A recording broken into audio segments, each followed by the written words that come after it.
Good afternoon. I am Muhammad Ahmadi, and I'm going to talk about the issue today, being the ethical uh, violations. And after seeing the movie with discussions about appropriate behavior and ethical process, um, and finding out the most common ethical issues, it seems dual relationships are they have the biggest share of it. There is 24% incompetence, 17% professional misrepresentation, 8% sexual relationship with clients, 7% breach of confidentiality, 5 inappropriate fee assessment, 4% failure to obtain informed consent, 1% and failure to report abuse, also 1%. Well, I find the common theme about amongst all of these is uh, what we call burnout or impairment. It's this is a job that it's very tasking on the counselors, and to create that dyad, they have to show too much vulnerability, and it makes them almost too close uh, to the client, and that's a part of the process. That's a part of therapeutic process to gain that trust and closeness. Um, it's also what makes it a dangerous process, and one has to be careful.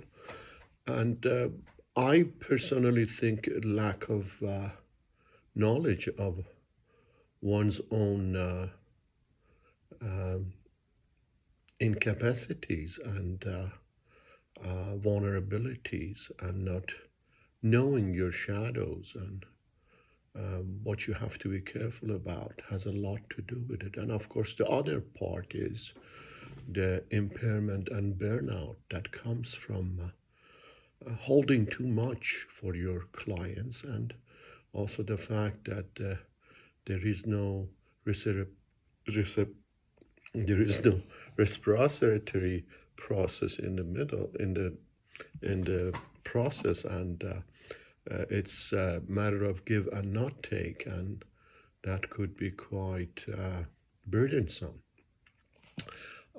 So I personally think the theme that it's obvious through seeing these numbers and categories is more than anything impairment on the case of the counselors, and uh, being burned out.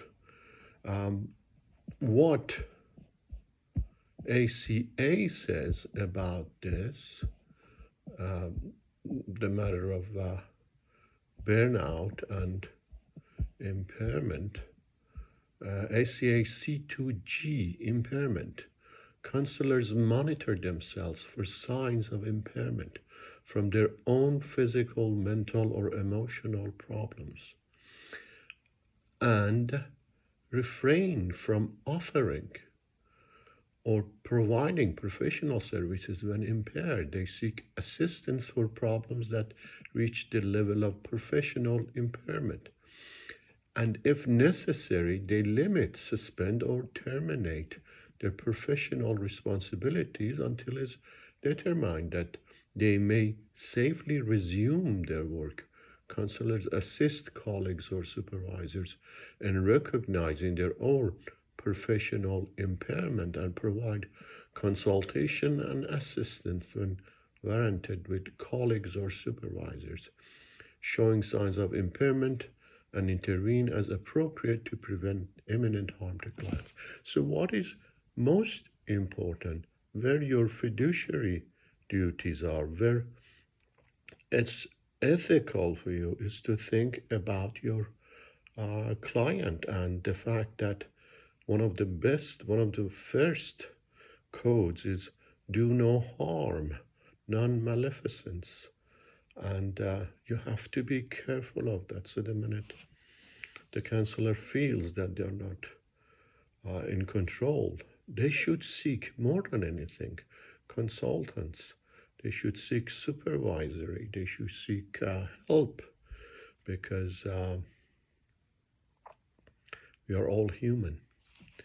APA Code of Ethics requires psychologists to recognize when their own personal problems might interfere with their effectiveness and take action. But when it's someone else who has the problem, knowing what to do can be difficult.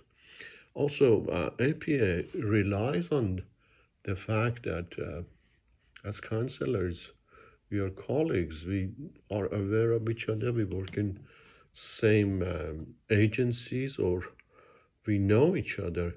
So it says all of our training, all of our experience is to promote health and well-being.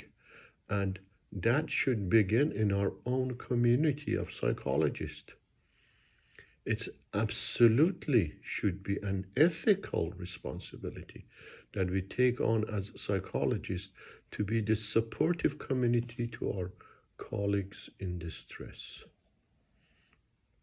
It also suggests that once you come across ethical problem, how to make ethical decisions by identifying the problem, apply the ACA Code of Ethics, determine the nature and dimensions of the dilemma, generate potential courses of action, consider the potential consequences of all options, choose a course of action, evaluate the selected course of action, and implement the course of action.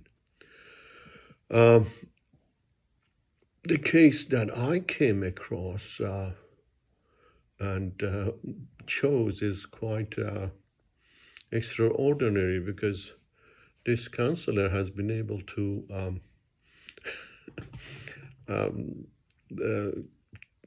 do so many violations that I think she might have a record.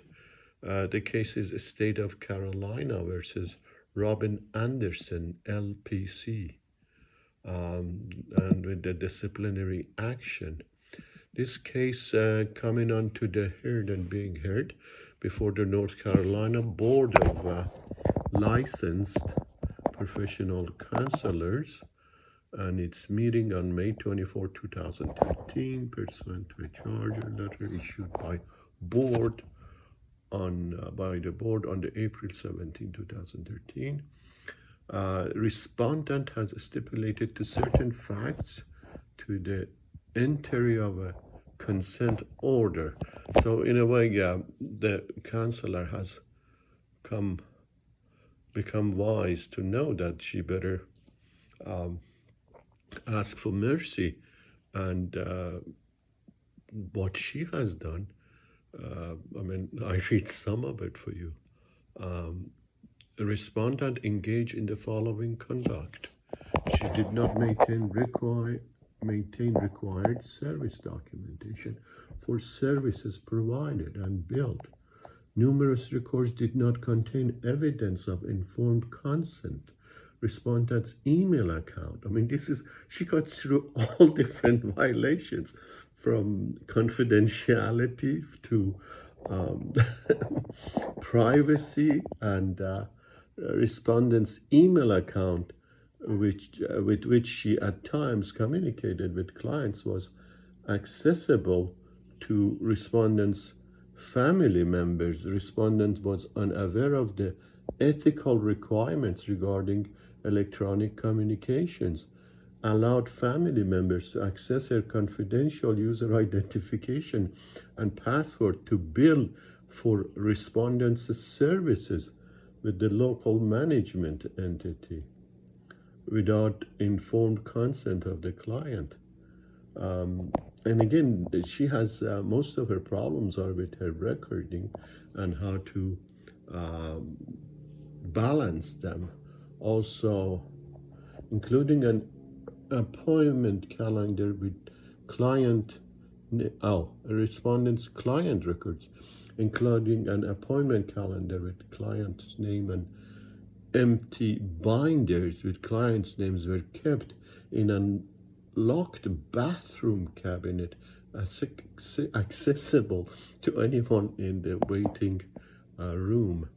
Um, Respondents' personal mental health issues, specifically her diagnosis of acute stress disorder. I mean, the lady is burnout, and she definitely has impairment, which causes her to disassociate, has impaired respondents' ability to practice counseling. And she admits to all of that. She accepted. They give her 2 years of supervised, and then she has to go through another set of examination to be able to get her license back. But this is the nature of the impairment and the burnout, that everything suddenly it takes, I mean, it becomes like a hayfire and just goes through everything, every rules, every regulations. As you can see, she has violated almost all of them. Forgive me for laughing. I apologize, but it's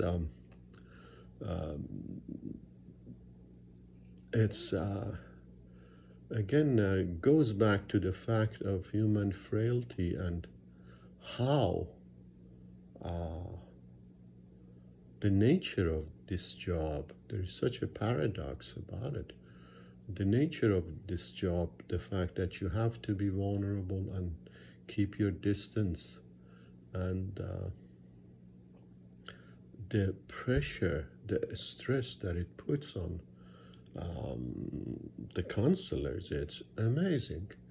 On the case of the question, um, I am wondering, maybe, although again we go back to the fact that we do not have a common organization, we do not have one organization that runs through the 50 states and DC and Puerto Rico. So I don't know how this can be implemented, but maybe this could be put into the reissuing of your license, um, and a permit, or so you have to be seen by a therapist at least once a week, and you have to have that satisfactory note from the therapist to be able to renew your license. Maybe that would help us all. And also, maybe there should be some laws that doesn't allow us to take any case that comes across our desk. Um, that could be another difficult things to implement. Um, this was quite sobering and interesting. I enjoyed going through the chapter and also through the um, videos that were supplied. Uh, I appreciate the time. Thank you.